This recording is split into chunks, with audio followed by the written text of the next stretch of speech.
What's up everybody, it's JR, the driveway engineer, and today we're working on fixing Clifford's bed. So let's get started.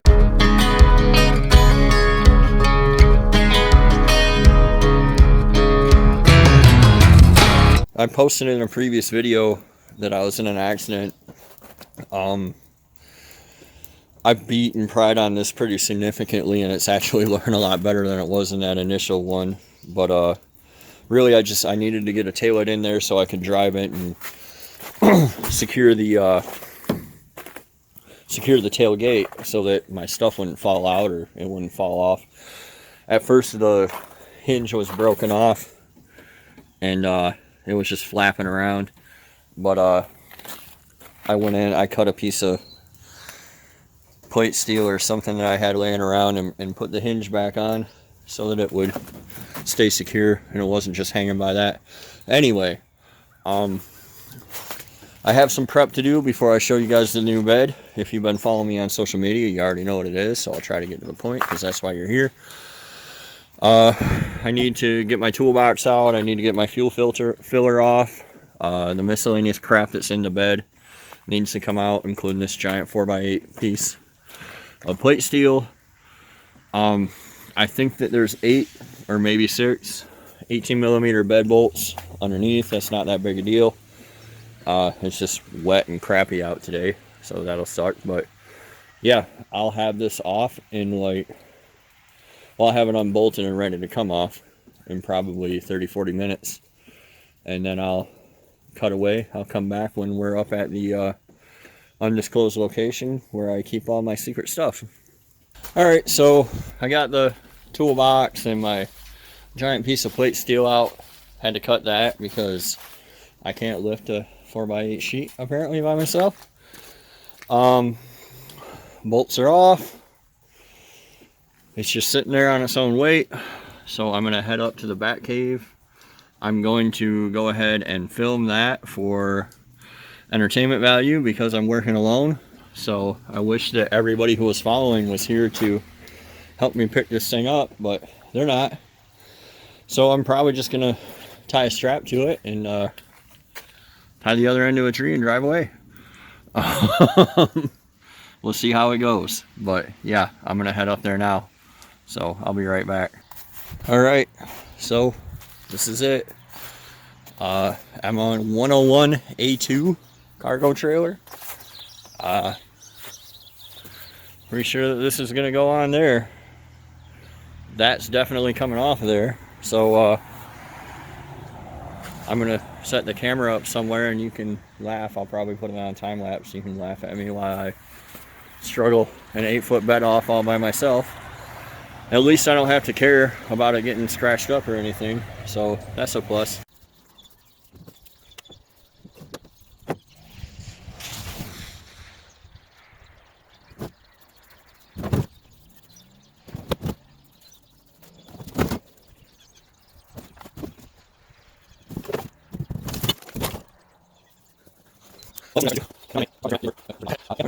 Well, that went smoother than I expected it to. Don't mind the paint. It was part of an experiment. It didn't work. But just forget about that. Yeah, I'm going to hook this up, get it down to the house, and I will be back in a moment. Alright, so I'll walk you around the bed real quick. It feels like it's a little smaller than my old 8-foot bed, and it probably is.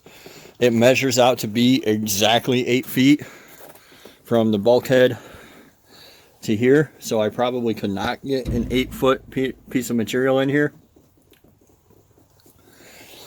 The loose idea of a plan I have is to take the hinges off and everything, put like a 2-inch piece of square tube on here and just bring the whole tailgate back. That way my top still works. It measures 45 inches between the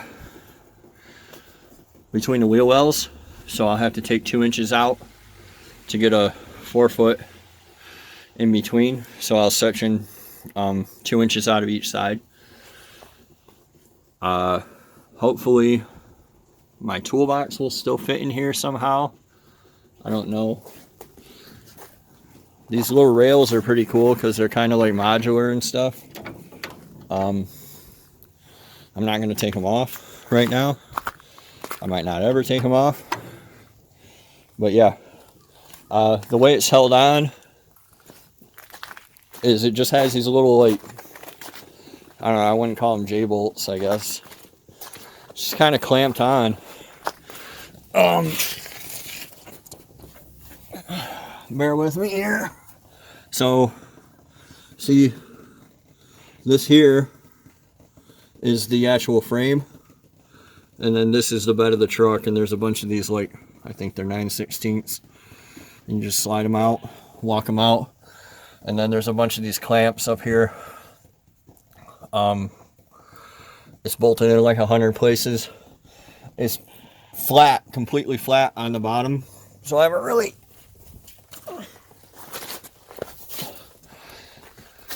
puzzled out how I'm gonna hold it up. I think I might get some 4x4s or something and just hold it up, build like a little frame to hold it up, and drive my truck right under it. I don't know, we will see. So all the bolts are out. There's a lot, like a lot. It's probably 16 bolts or so. It's totally manageable to pick up,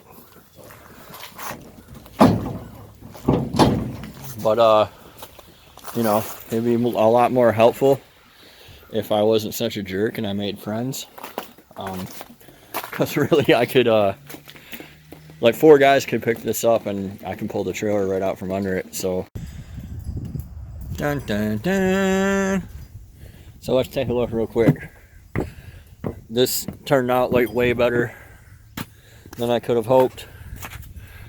My nephew and his friend came by, so what we did was I walked it back. I set the rear on 2 jack stands. They picked the front up. I pulled the trailer out. They set that on jack stands. I pulled the trailer out in the road, backed the truck up, and then the 3 of us just picked it up and walked it right on. I mean, make no mistake, it was a struggle, but it wasn't the end of the world with the 3 of us. We were able to put it right on. This is lining up better than I'd really hoped. That body mount hits right there. I don't know if I'm going to scoot it back or make that longer and drill a hole, but it hits that body mount. It does not hit this body mount. And then the back,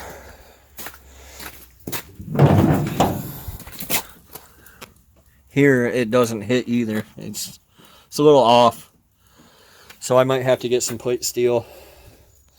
I want to have at least, I'm going to have to deal with that another day, but I want to, it's pretty dark. I don't know why I thought this was going to take me 40 minutes. I was just delusional. It's going to take me until dark to pick all this crap up. But, yeah.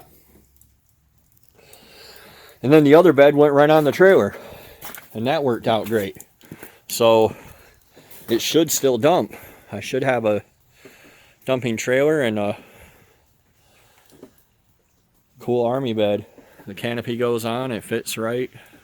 It's going to work out great. The one thing that kind of bumps me out is this tailgate. If you put the chains up, like on my C10, if I put the chains on it, it sits flat. But here it sits at like a 30-degree angle, which is kind of annoying. I'm going to have to do lights. I got no tail lights now. I'm going to have to do something about the fuel filler. My tentative plan is to kind of put a hole right here where this reflector is. Well, there's already a hole right there where that reflector is, but build something up right here like a boat fuel door, something I can secure. Obviously it's just ratchet strapped on right now, but my nephew put a rock in it so I could haul my first load. But yeah, it lines up just fucking great. I mean, I got about 1 inch of tire stick out on each side. It's perfectly centered in the wheel wells, which I already knew before I picked it up, but all in all, it's really good. I just have to get some box tube and build some mounts, to mount it in the front and rear, and build my bumper. I didn't want to get into building a bumper. I already started on the mounts. Bear with me here.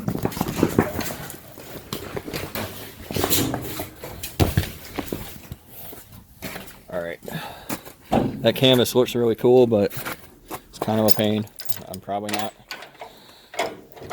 going to actually drive around with it on there. But yeah.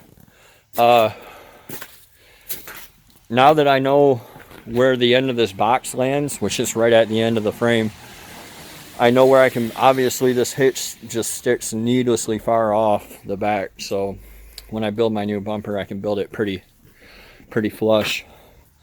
I need to get some box tube anyway. Like I said, I want to bring this tailgate out like an inch so that I can get a 4x8 sheet of material in there. I want to section a little bit out of the wheel wells. I don't know that that's going to happen anytime soon, but obviously it has to happen before bedliner and stuff. So if you want to see more, stay tuned to the Driveway Engineer. Be sure to hit the like button and subscribe, and be sure to follow me on my Facebook group at the Driveway Engineer, or on Instagram at the Driveway Engineer. I'm really happy with how this turned out. It's pretty awesome. So thanks for watching, and we'll see